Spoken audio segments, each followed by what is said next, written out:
You by the Montana STEM ecosystem. My name is Rachel Wonderscheid. Some of you know me and some of you are just meeting me, but I am the director of the Montana After School Alliance. We're an intermediary organization that connects out of school time programs with other organizations in the community, and we work on policy issues. One of our main policy initiatives has been to begin the Montana STEM ecosystem. And we're really excited to announce that we are formally recognized as a STEM ecosystem now. And this partnership and this team is growing across the state. You are all a part of this initiative, and we are trying to bring more STEM learning opportunities to kids. And we're trying to connect those in Montana doing great work in all of our communities together so that we can work together and not be repetitive, but really share in these innovative projects that Montana has coming our way. So we have an incredible panel today. But before we get into that panel, I'd like you to if you can fill out this poll just to say where you're from, what region you represent, and there's a couple different questions, but we can get a better idea of where everybody is joining us from today.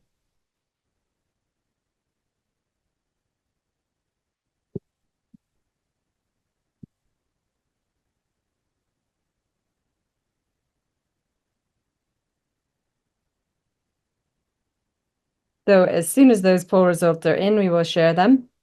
But while we are getting those poll results just finished, I'm going to introduce our panel. What they're each going to do is do about 10 minutes of an introduction to the work they're doing in Montana. And then we are going to have a little bit of time for questions at the end. What we would like you to do, though, is throughout the panel, if you have a question, put it into the chat so that you don't forget it, because the speakers are going to talk about their different areas of focus. And then they will each have a chance to answer questions at the end, but we're not going to take questions in the middle of each speaker. So again, put those in the chat as you have questions. Heather, are we good with the poll results before I introduce everybody on the panel? We are. They should be sharing now. It looks like we have almost a tie between Southwest Montana and Western Montana in presence today, and across the board on different roles and interest in STEM. So it's a great mix of people, and we're excited to have you here. It's always fun to see those polls change as our group and membership grows across the state and gets bigger and bigger as we keep having these different events and calls. So our panel today is really incredible. We're all very excited to hear from them and the work they're doing in Montana. We're going to be joined by Tim Van Reken, the Executive Director and Regional Innovation Officer of Headwaters Tech Hub. Susie Taylor, Director of the MSU Science and Math Resource Center and one of the founders of the Montana STEM ecosystem, along with us. Danny Buehler, the Outreach Coordinator for Accelerate Montana, and Jason Yeager, the Executive Director of the Montana Photonics and Quantum Alliance. So we're going to begin with Tim. He's going to explain the work of the Headwaters Tech Hub, and we're all really excited to learn more about this exciting new frontier for Montana. Great, thanks. It's an honor and a pleasure to be here today, and I'm looking forward to a really robust and vibrant discussion as we dive into all of the fantastic things going on around Montana.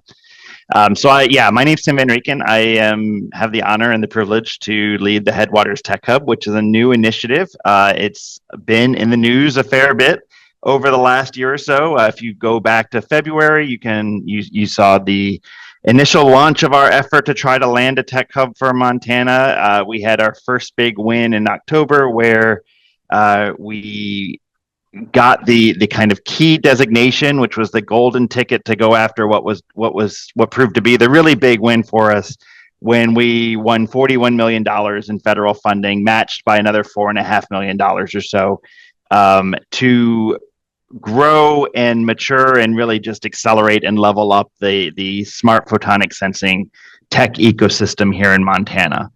And so when we dive into this, one of the very first questions I always get is what the heck is a tech hub? And then the second one that I get right after that is what does that mean for Montana? What is the fact that we have a tech hub going to do for Montana? And so the premise for all of this is really grounded in the idea that for decades, the U.S. has had a very healthy, comfortable lead when it comes to tech development, kind of across the board, with a relatively hands-off policy where we and our science and technology universities and the companies that grew out of those were so healthy, so robust that we could just maintain a strong lead across the board in technology, with some government kind of nudging things in a direction every now and then, but mostly by leaving well enough alone. And because of some very, very strategic and targeted investments, heavy investments, and maybe sometimes some unfair practices from some of our adversarial nations, that lead is not as easy and not as healthy as it used to be. And so Congress saw that and said, you know what, it is time, in a bipartisan fashion, it is time to have a more robust and targeted and strategic approach to how we do technology development in the United States. And so the vision for tech hubs grew out of that, where there was a charge for the federal government to identify regions that were already on a strong technology trajectory, focused on an industry that was really aligned with the nation's economic and national security. And then you make a very, very strong, significant catalytic federal investment. The idea is for that to unlock private investment, unlock government investment, unlock philanthropic investment, so that you get this kind of technology engine churning in a way that it wasn't able to before. It's about scaling up things that are already kind of ready to go. So focusing on technology that's near ready for production at scale.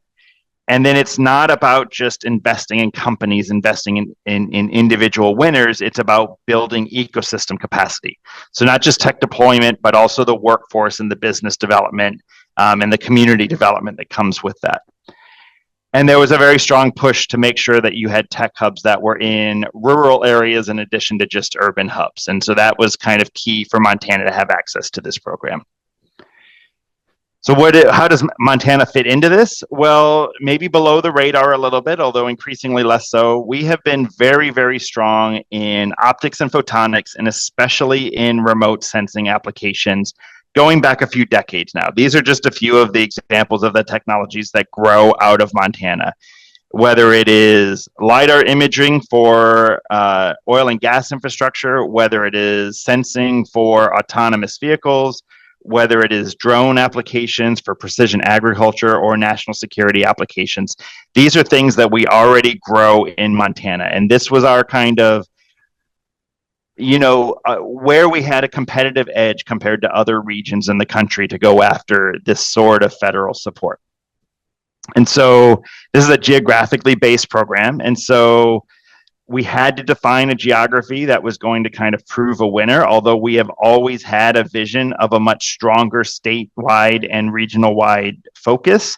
For the purposes of this competition, we did have to define and draw kind of lines around a geography where we were going to focus these initial efforts. For us, it made sense, certainly, for it to be anchored in Bozeman, where a lot of the growth of this tech sector has already been. But a lot of the key kind of end use application spaces and a lot of the key partners that we felt like we needed to have involved in order to have a chance to succeed were in that corridor running from Bozeman through Butte and Missoula up to Kalispell, including the Flathead Reservation. And so this is our Headwaters Tech Hub Innovation Corridor. But again, when we're talking about our greater vision, we're really looking at an expanded geography across the state. And another important key is this is not a one person, one agency, one organization type of thing. This is defined very specifically and very strategically in the legislation and in the program solicitation that this is a consortium effort. And so a big part of the first thing that we did in that first year throughout 2023 was growing our team, growing our consortium. Determining what technology focus made sense, determining what geography made sense, but then making sure that we had all of the right folks involved to really have this be a successful, broad-based effort. And so if you look at the screen, you'll see a lot of the prominent companies. You'll see a couple global leaders like John Deere. You'll see folks with already pre-existing statewide footprint like RDO Equipment. And you see a lot of folks in the startup space in the Bozeman area in particular, like Reveal and Aurora and Bridger Photonics. So you see that industry side. You see a lot of the kind of economic development side, both the kind of state economic development organizations like Missoula Economic Partnership and Prospera and BLDC, but also organizations like MPQA and the Montana Chamber of Commerce that interface with industry most directly and work to kind of advance the interests of industry as they go.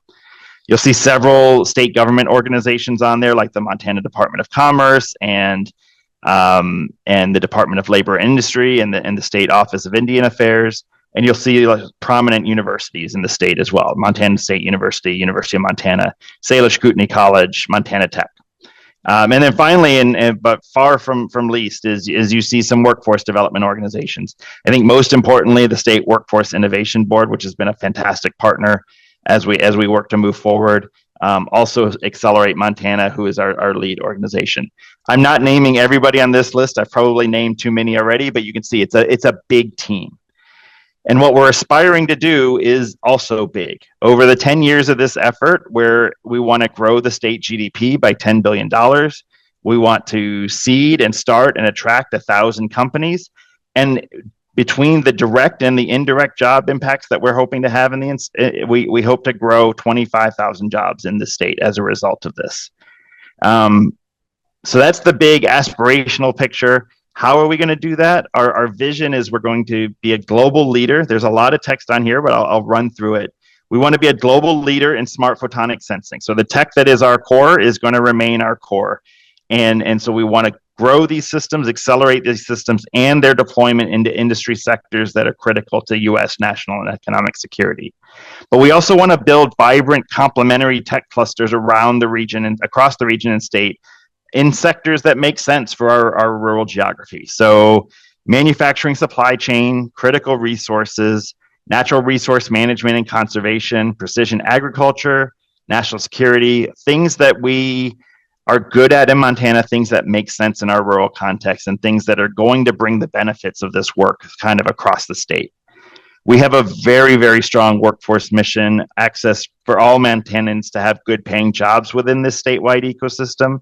And we have this nested focus where we know that we're beginning our focus in this defined geography that we have, but every step of the way, we're looking at how to expand our footprint, expand our impact across the rest of the state and beyond. As we do all of these things, we care really deeply about having our outcomes be grounded in Montana's sense of community. We're trying to change the economic picture of the state and the technology footprint in the state. We're not trying to change what it means to be Montana and to be a Montanan. And so we're very conscious of keeping that connection to the way things are. But we also want very intentional inclusivity of tribal and rural communities in all of our efforts, that we're not just trying to hit the big cities, we're trying to hit kind of the impacts across the whole state. There's a few projects, I'm just going to touch on them to give a taste of the sorts of things that we're doing. One is advancing technology through device scalability. And what we mean by this is if you're building 100 of one of these sensors, then they might be the size of a shoebox. You might do them one by one on the bench top, but you're only going to make 100 or so of them a year. If you want to have something that is really, really going to have an impact across the nation and across the globe, you need to shrink it down so that it's smaller, lighter weight, less power, and probably cheaper. And that's the way, and that's the pathway to being able to kind of manufacturing and producing tens of thousands of these across an ecosystem. So we're growing the ability to do that in a project that's led by Jason and the Montana Photonics and Quantum Alliance down in Bozeman with a set of partners. Another smart place for us to get better is the ability to test and evaluate and demonstrate technology, where if you want to build a new robotaxi and you want to drive it through San Francisco, that's great. Go do that in San Francisco. But if you're developing technology for search and rescue, for underground mine operations, for precision agriculture, for things like that, Montana's the place to do that. And we want to have the capability to do that so that companies can come here or companies can grow here and go out into the field, do their testing where we provide the service to help them have the data, to help that test go well, and to have the sense of confidence that the data that they get from that test and evaluation is going to help them get their technology to market faster and bigger than they would otherwise. On the workforce side, we have a fantastic project that's led by Salish Kootenai College to advance tribal STEM pathways. This connects tribal colleges to hub-related career education and STEM workforce needs. It does things like teacher training, opportunities for underserved secondary school students, establishment of new STEM curricula and certification programs. And the idea is for this to serve as a model of things that can be kind of expanded across the state. And then finally, we're building out some of the university-based training at Montana State University with the idea of growing this out and ideally eventually having kind of a 4-year undergraduate degree program. And then finally, my shop, all of this needs to have coordination and strategy and visioning and convening authority and communications. So we're going to have that capability too, because that's really what helps grow it all together. I'll stop there. I'll leave this up for just a second if folks want to reach out to me. I'm pretty easy to find these days, and I look forward to questions and discussion as we go. Thanks. Thank you so much, Tim. That is really exciting, and we're all very interested in this and looking forward to partnering with you going forward to see how we can bring more of this to our kids and youth around the state. So now, speaking of middle youth, we're going to switch to Susie Taylor, and she is the director of the Montana Science and Math Resource Center, and she's going to describe what they're doing on this initiative. All right. Well, thanks everybody for having me. It's exciting to be here today and tell you a little bit about some of the education and workforce development projects that we're part of here at Montana State University. When you hear Tim talk about 25,000 jobs in Montana, people sometimes say, well, what are those jobs? How can kids learn about those jobs? How can we bring those jobs to our communities? So that's basically what we're striving to do. I'm going to go kind of fast and just share a lot of these with you. And I do believe we'll share the slides at the end, and I'll have a way to get a hold of me also. So here we go. So first, I just want to tell you I'm with the Science Math Resource Center. We're a STEM outreach center in the Department of Education at MSU. Since 1971, we've been supporting STEM teachers and then offering STEM programs for youth all around the state. I do want to say also a little bit about MSU. I've been at MSU for a long time, and it is hopping at MSU. Like, it is an exciting place to be right now. We just passed over 17,000 students enrolled. That's the largest enrollment that's ever been at a university in Montana. Pretty exciting. We are Montana's land-grant university and home to our extension service, which gives us a unique mission to support people all across the state. And then, as hopefully everybody knows, we're a STEM powerhouse. You heard about a few of those specialties through Tim, but optics and photonics are big here, data science and cybersecurity, precision agriculture, biofilm engineering, the list goes on and on. And I do always like to share this as well, because it's pretty unique to MSU. We're an R1 research university, which is the highest classification you can have for research activity. We're also a Carnegie engaged university, which speaks to our outreach and service. And then we're ranked as one of the highest universities for undergraduate research activities. There's only a handful of universities in the world that can claim those 3 designations, which is pretty exciting. So let me tell you a little bit about what we're doing and why. Hopefully you've seen some news articles pop up about quantum. We're going to talk a little bit about the science and the technologies and the research that goes along with this, and then our role in supporting education and workforce development related to it. So I kind of group these into 4 different buckets. We talk about public literacy. What is quantum? What are we talking about? What do we even mean by that? What are some of the programs we can do for the youth? How we can support educators? And then what happens after you graduate from high school and go into higher education? We're working hard to connect Montana citizens to that research. And we are really striving to reach out to those populations who have been historically excluded from STEM. We're always thinking about that. We kind of can relay these buckets in a different way and show we're thinking about these 25,000 jobs. We're going to need workers in quantum science and these other emerging technologies. But how can you even be interested in quantum if you're not interested in STEM? How can you even be interested in STEM if you're not being supported in your education and having those educators to guide you along the way? So with that, let me tell you just a couple example projects that are happening in each of those areas. The International Day of Light, Jason Yeager has actually been very involved in this. It's supported each year in May in Bozeman at the Museum of the Rockies. And there are youth activities, there's a public talk, and all kinds of ways that people can learn about light and photonics. This summer, we partnered with an artist from MSU who worked with artists from Stonechild College to do what they called a quantum sunprint workshop. They made artworks using cyanotypes, which is basically painting with light. The artist we worked with, Bruce Barnhart, is very dedicated to working with rural communities. He's thinking about how to bring this to schools, how to possibly make a kit that we could share with educators, and then kind of combine that science and art to make STEAM. In the realm of K-12 educators, and there's a lot here, so please do connect with me later if you're interested. World Quantum Day is celebrated every year on April 14th. We celebrated it this year by giving free activity kits to schools and other organizations across Montana. We'll do it again in 2025 and hopefully have far more than 21, but we did reach 800 students with information about quantum. We just started a new program called Quantum Girls in partnership with the National Girls Collaborative Project. Again, these are ideas and activities to engage girls specifically in quantum and help bring some gender equity to a field that hasn't had quite so many women in it. And then I do want to mention the STEM Summer Institute. This is the professional development conference we offer every summer with our partners, including Montana After School Alliance.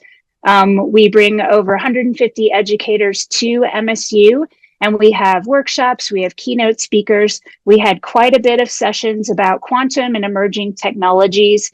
And we also had we called it the Quantum Preview Experience for teachers. We'll do that again in 2025. Bring teachers to MSU, take you to our labs, help you learn all about the research that's happening at MSU. And then lastly, I wanted to share a little bit about what's happening in higher education. There's a lot here too as well, but these are just a couple of examples. At MSU, we have a brand new quantum technologies career educational specialist. Her name is Laura Seitz. She's helping our MSU students learn about all the opportunities that are available in emerging technologies. And not just our STEM students, she's working with art students and business students. When you bring 25,000 jobs to Montana, they won't all be STEM jobs. We'll need all the people doing all the types of talents that contribute to that. And then Gallatin College is just kicking butt. I heard their enrollments are up 22%, I think, since last year. They offer a 2-year degree in photonics and laser technology and have 100% employment for their graduates. We're also working with one of their instructors who's working on helping our high school teachers bring that content into the classroom so that students who want to transition into that degree or another one in our universities kind of have that teed up for them. So let me tell you a couple things that are upcoming. On October 11th, we are hosting a statewide convening in Bozeman to think about education and workforce development in quantum and emerging technologies. This will be a really cool meeting with some national speakers and lots of interaction. If it's something you're interested in attending, please reach out to me after today's presentation. 2025 has been designated as the International Year of Quantum by the United Nations, so you can expect to see a lot of action here in Montana and all around the country. We definitely think that's a pretty cool way to help people build that public literacy part of emerging technologies. I wanted to give a plug to the American Computer and Robotics Museum. They're a partner of ours, and they are hosting on this Sunday a free family tech day from 10 to 2.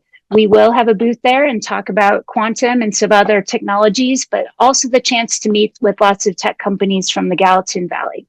I think this is my last upcoming, but we are working on a seed grant program that would help tribal and community colleges think about how they might build a program that relates to quantum or other related technologies. So that will be coming on board soon. I think that's it from me. Oh, actually, sorry. I wanted to mention just a couple last programs that are pretty exciting and happening here at MSU. This program is funded by the National Science Foundation. The acronym is SMART Fires, and it stands for Sensors, Machine Learning, and Artificial Intelligence in Real-Time Fire Science. We're basically using all kinds of cool technologies to get more information about prescribed fires or controlled burning. How can we make better decisions so we don't have such the horrendous impacts of wildfires? Lots of cool technology happening here and lots of opportunities to be involved in education and outreach. And then lastly, two programs that are part of our office. The first one is funded by NASA. It's called AERON, or Aerokats Rover Education Network.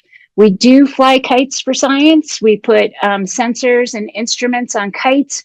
We fly them to 500 feet above the ground so we can do remote sensing and Earth observation. And it helps kids learn about those technologies in kind of a safe and easy setting. And then lastly, I want to mention geospatial skills camps. We have been funded by the Air Force Office of Scientific Research to run these camps. We ran them last summer. We'll run them again next summer. They are specifically based in rural communities around Montana. We will teach the educators how to run the camp. We'll send you a giant box of cool stuff to do with the students. And the applications to run one of those camps will come out in November. Okay, now I think I'm done. Rachel, timekeeper. Here's a little bit more of how to stay in touch with us, and I'll probably just share this later. We have a monthly newsletter for our center.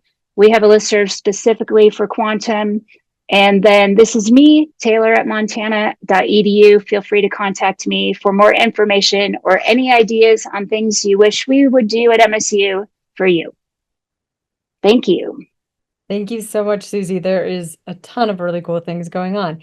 And one thing we really love about working with Susie is she is there for all, the folks who are in college. She's there for the educators out in Montana and K-12, but she also understands the importance of informal education for our kids and how it's, the summer camps and the after school programs and those spaces where kids get to experiment and try things and see themselves in some of these new roles.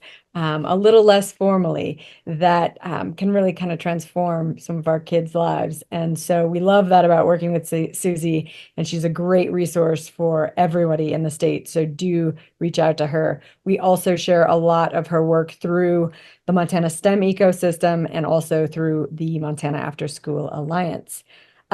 Just as a side note, we are going to be sharing out the recording of this and the slides and the contact information at the end of this presentation. So if you are feeling like you're trying to furiously take notes, it's okay, you will get it, and you can always reach out to us for more information and follow up as well.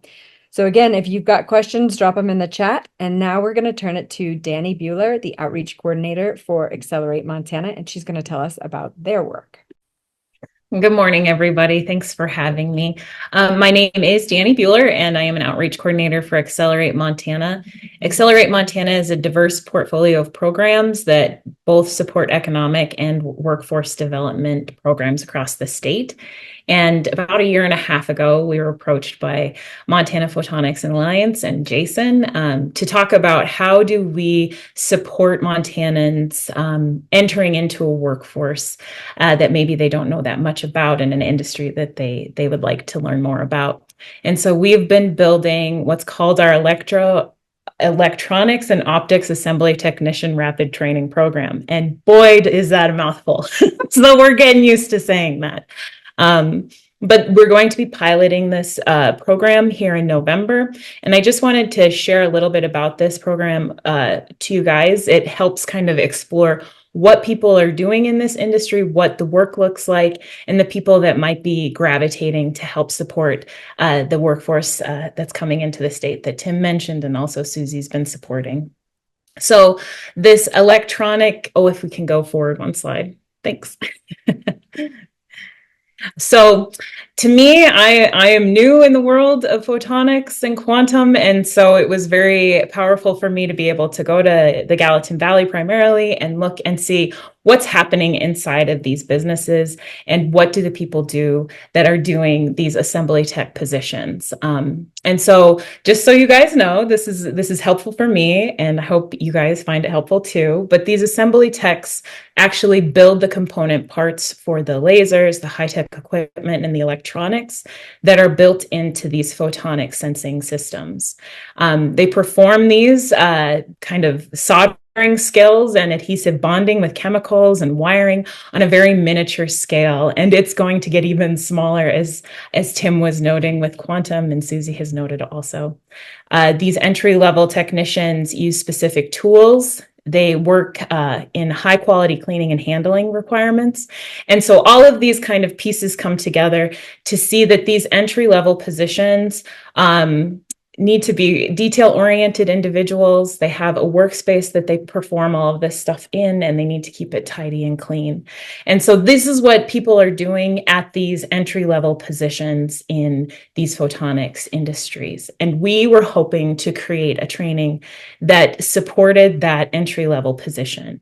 So if you want to go to the next slide, our training is going to kind of introduce and inform people about the technology, the lab materials and safety, and the electronic and optic specific skills. So we talk a lot about these are jobs that are available, but sometimes it's very hard to conceptualize what those jobs are. And this training will hopefully give people that foot in the door so that they can enter this industry in a successful and confident way. So that next step. Or next slide, please. So we see this training, Accelerate and MPAC sees this training as very complementary to the training that's currently happening. Susie did a great job identifying that there is an amazing university in Bozeman. Go Cats, I'm one of them, that currently is doing an awesome job of leading research and helping undergraduate students along the path, things like electrical engineering and photonics. Gallatin College is also an amazing career pathway or educational pathway.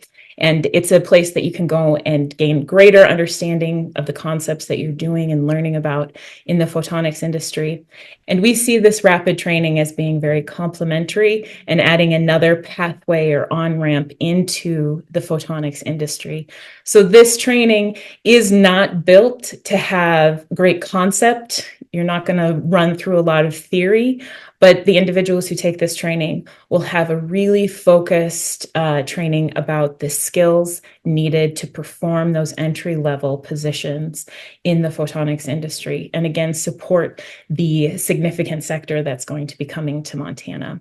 And the other part of that is they enter that with confidence. Knowing just a little bit about your position and role helps people feel confident when they enter the job site. And so the next slide.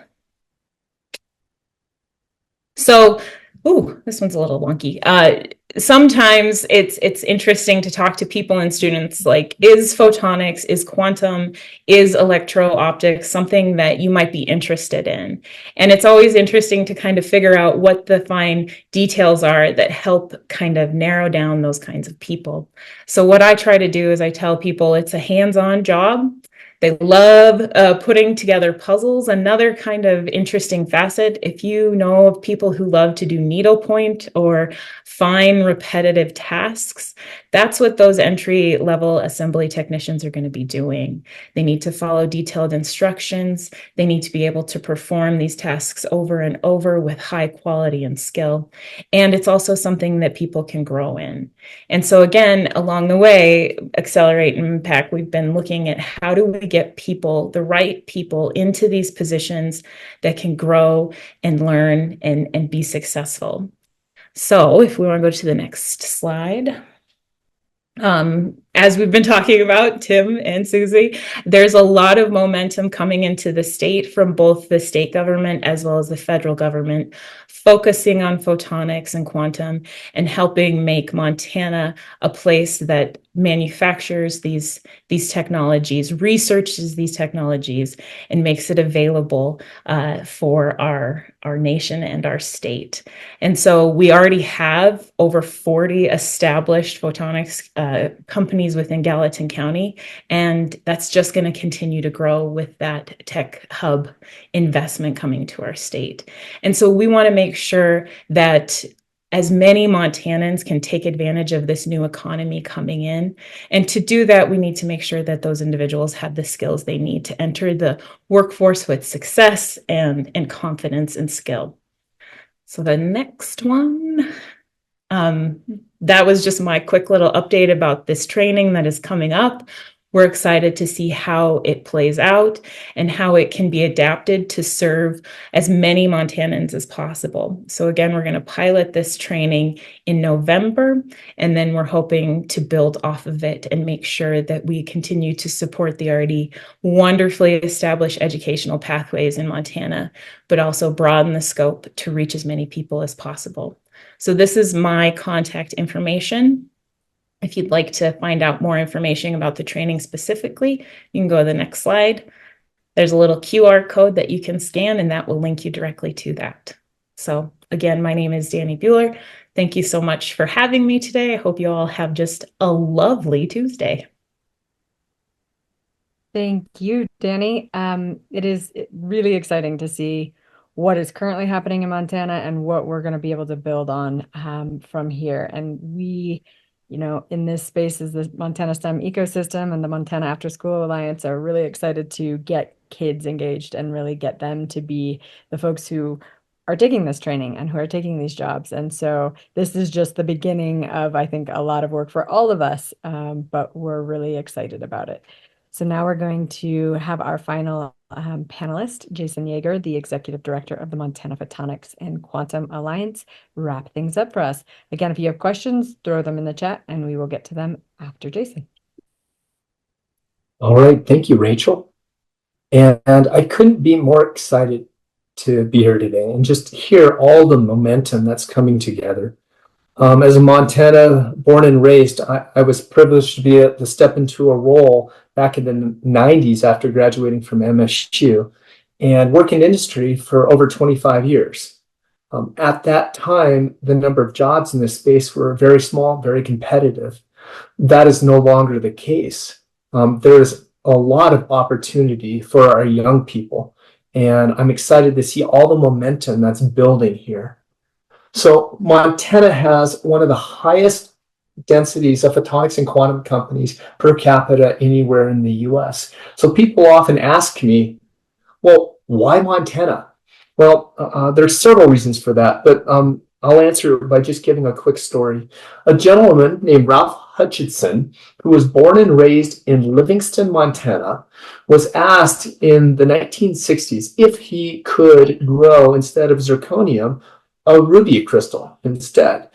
So he did so, and this crystal that he grew and polished by hand was used in the very first laser ever made back in 1960. Ralph then, after an illustrious career, moved back to Montana because he wanted to return home and started a company. And this company is Scientific Materials, which was then bought multiple times and is now Teledyne FLIR right next to Costco on the north side of Bozeman. In the beginning, we had a small number of companies back in the 70s and 80s, but what really turned the corner was when Montana State University hired 4 tenured faculty that aligned well with the industry that was already here, and this created a pipeline of talent for these companies and really launched the ecosystem. And that was back in 1995. I had the opportunity to present at an OpTech conference in 1996 that was put on by Dr. Lee Spangler right here, who is still instrumental in our community today. He's been working at MSU for over 35 years. So what do we do here in this ecosystem in Montana? We talk about quantum, we talk about photonics. Well, I thought I'd just highlight a few of the end use applications. So we really got our start with laser manufacturing. And that was really the beginning back in the 70s and 80s, both supply chain and lasers themselves, and we still do. Autonomous systems is one of the newer entries. We have companies like CACI in Belgrade, which is doing counter UAS, or Vision Aerial in Four Corners that are building industrial drones. Remote sensing, Tim covered that well with lidar companies and hyperspectral companies like Resonon. Obviously, we're a strong research and development, and not just at MSU, but across the state. The U of M is also an R1 school. Susie covered quantum well, and there's a lot of excitement in quantum. MSU has received over $85 million in funding from quantum in the last few years. And as I understand it, they will be applying or have applied for 205 million more in the next few months. And last but not least, space instrumentation. And this often is what I use to lead with young people. There are devices from Montana on all 7 continents, orbiting the Earth in satellites, orbiting Venus, Mercury, Mars. We just landed a laser by one of our companies on the surface of the moon that is drilling rock, and we have multiple devices on the surface of Mars in the rovers. So we're having an impact not just nationally or globally, but across the solar system. So the Montana Photonics Industry Alliance got its start in 2013 with an effort from the state government. We now have 53 member companies employing over 1,200 people locally. What do? Well, we work to support our member companies by asking what are the challenges that they have and bringing solutions to that. In order of priority, really, workforce development is number one, and that's where I'll spend most of my time. Professional development, networking, outreach, conferences, business attraction, access to capital. Susie had a slide that was very similar to this. So I'm going to just say great minds think alike. Workforce is not just a 4-year degree at a college. Workforce is a spectrum of skills that go all the way from badging, like what Danny showed, to the associate's program, to bachelor's, to PhD and master's. And all of these skills are needed in our ecosystem. So Danny already covered Accelerate Montana and the program here. In Gatlin College, this was actually one of the initiatives from the Montana Photonics and Quantum Alliance. There were 3 of us who helped put the curriculum together. I had the privilege to teach for 1 year there. Susie mentioned we'd had 100% placement since inception, which is phenomenal, but it also says that the pipeline is too small. We'd like to have more young people, more people going into this program. Montana, for those of you who'd like more information, Montana State University published an article about the history of photonics in the state. Here's a QR code that you could download that. I believe that was published in June of last year. The Optical Technology Center, led by Dr. Joseph Shaw, has been instrumental in helping these new companies advance, and they will be doing an event here that I'll talk about in next week, focused on workforce development. The MPQA impact, we also provide professional development. So working on workforce doesn't stop after you become credentialed or have a degree. Learning is a lifelong process. And so we work on bringing trainings to the community that are otherwise not available. So Tim already mentioned the IPE project. I want to dive into that just a little bit to talk about what problem that's going to solve. So Tim mentioned SWAP, which is size, weight, and power. Traditional photonics tend to be somewhat large, tend to be very expensive, which makes it difficult to commercialize them. The MPQA will be working with our partners MSU and FIX to bring capability to Montana State University's campus to be able to do prototyping of what's called integrated photonics. This is leveraging semiconductor manufacturing processes to commercialize devices that would otherwise not be suitable for certain end-use applications. And this could not be more exciting right now, as we're seeing the evolution of these photonic devices being limited by the size, weight, and power and cost, but we now have a solution to do that. And just a couple examples of where we're seeing PIC technology being implemented today, silicon photonics. Here is an actual quantum computer that somebody can hold rather than taking up an entire room. Here's an example of a historic LiDAR system that is now solely on chip. Hyperspectral imaging is another place we're going to be looking at implementing PIC technology. Here's a drone made in Bozeman, Montana, with a hyperspectral camera made in Montana, being flown by an MSU student in northern Finland earlier this summer. And also, medical and biological is another huge application space. This chip is only a few millimeters in cross-section. And it can take a drop of fluid using microfluidity, route it to 140 different channels to be able to detect things like COVID or malaria or yellow fever. This chip only costs 26 cents. So this is PIC technology, and this will be coming to Montana in the next few years. So I want to pivot from what we're doing, who we are, to what are the opportunities and how can you engage and learn more. The first is the Montana State Workforce Innovation Board. I serve as a board member on that. SWIB will actually be having a meeting that's open to the public today at 3 p.m. The goal of this group is to advise the governor on statewide workforce development strategies and needs, creating alignment between industry and academia. So definitely keep in touch with what the SWIB is doing and the programs that they're bringing out. We already talked about the Rapid Development Program.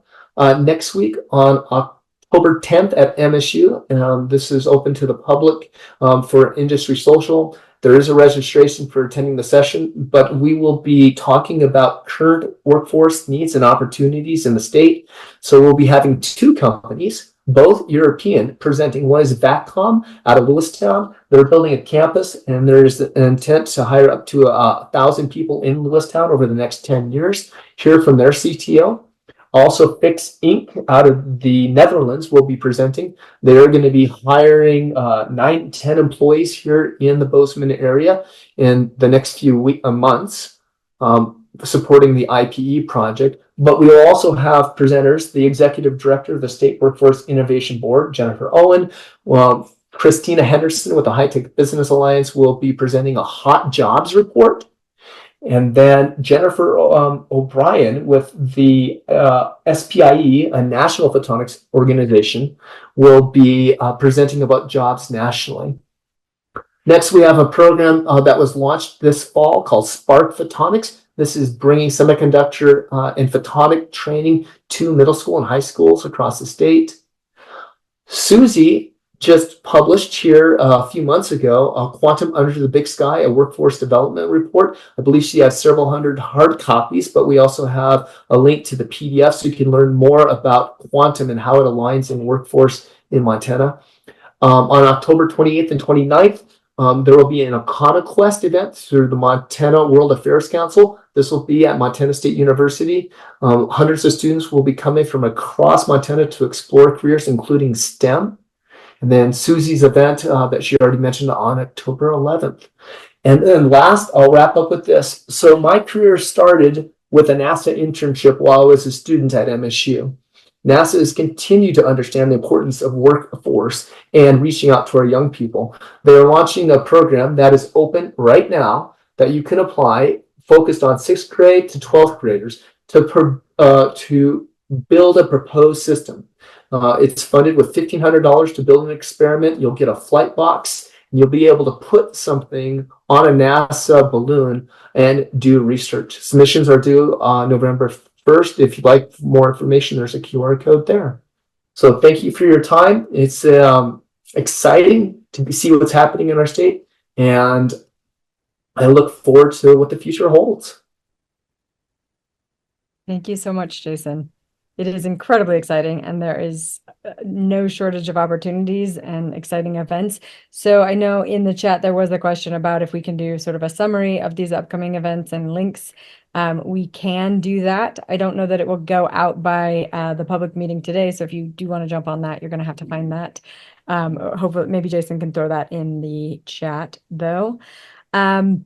But overall, the purpose of the Montana STEM ecosystem is to get all of us and bring in even more folks to one space where we can really realize what is already being done around our state and what we can do through collaboration and information sharing to really create more opportunities for all of us, but certainly our youngest citizens in Montana.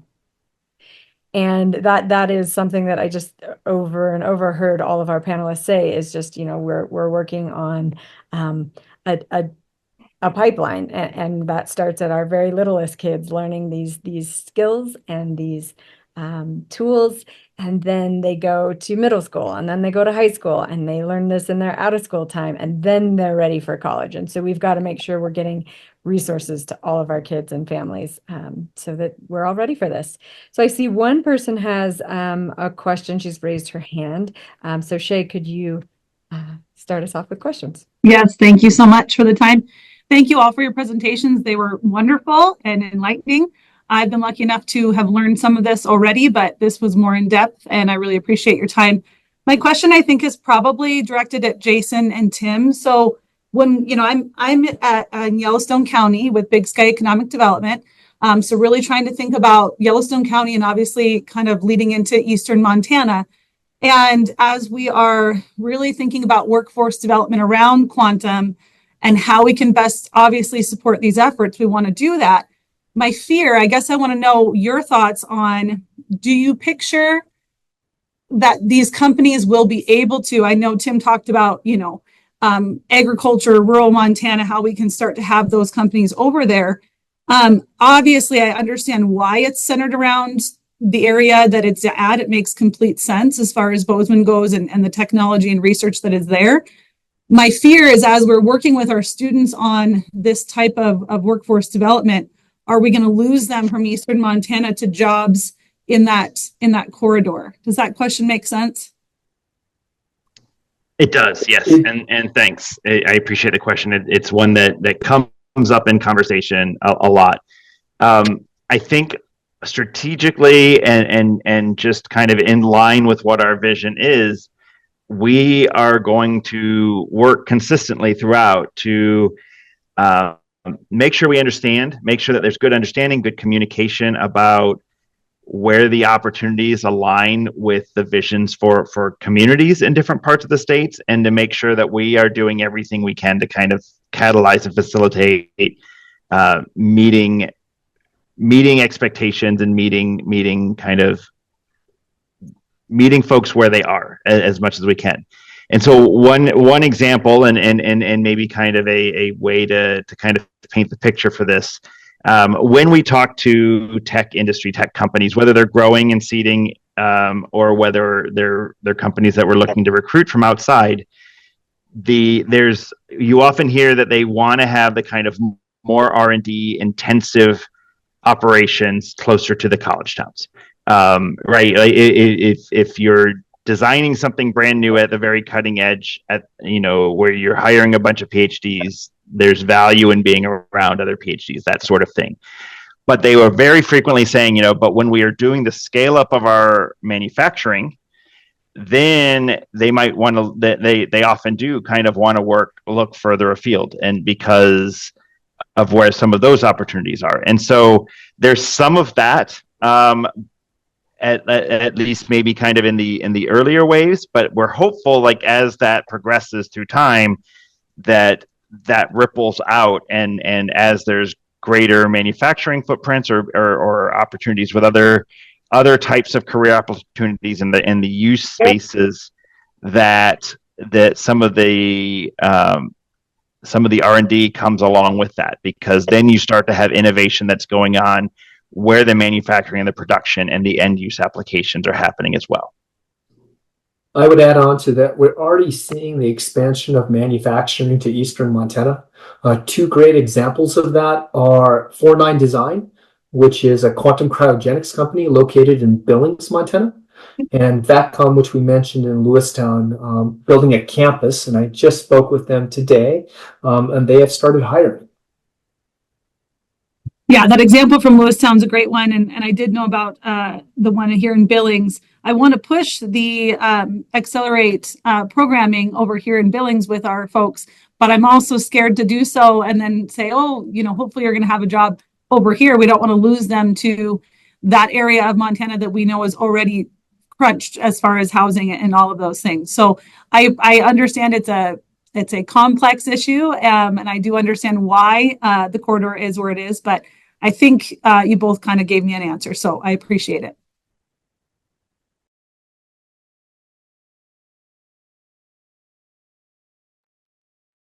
Thank you so much. Okay, we have time for one more question and then a couple other announcements that we want to get to before the hour changes. So if there's one last question anybody wants to drop in the chat or unmute and give, please do so now.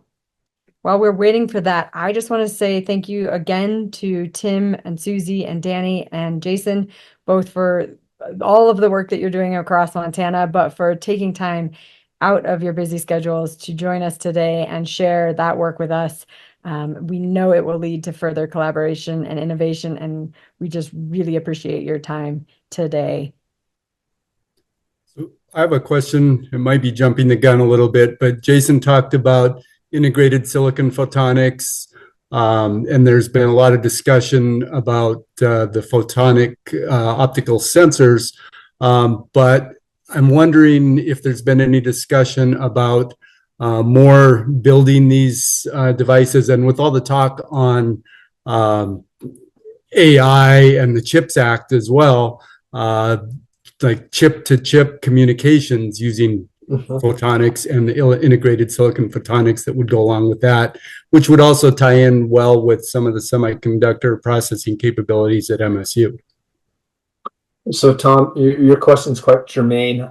We probably would go a little bit too in depth, so maybe we'll take it offline, follow up with me. But I will say that photonic interconnects are a key next step, both for quantum computers, for the different modalities, as well as the problem that we're having with data centers, which is heat generation and power draw.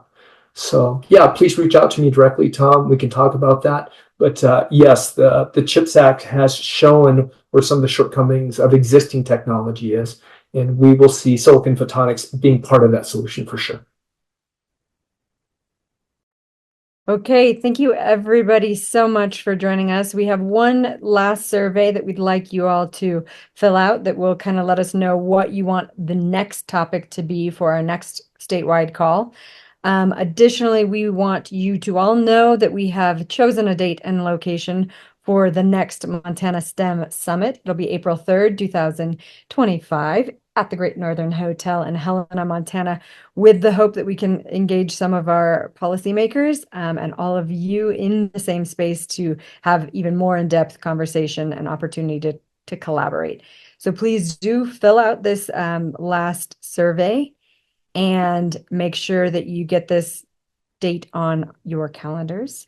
And finally, I want to thank again all of our panelists and also our leadership team. And this is a small group right here that is making the Montana STEM ecosystem go forward and getting you all this incredible content.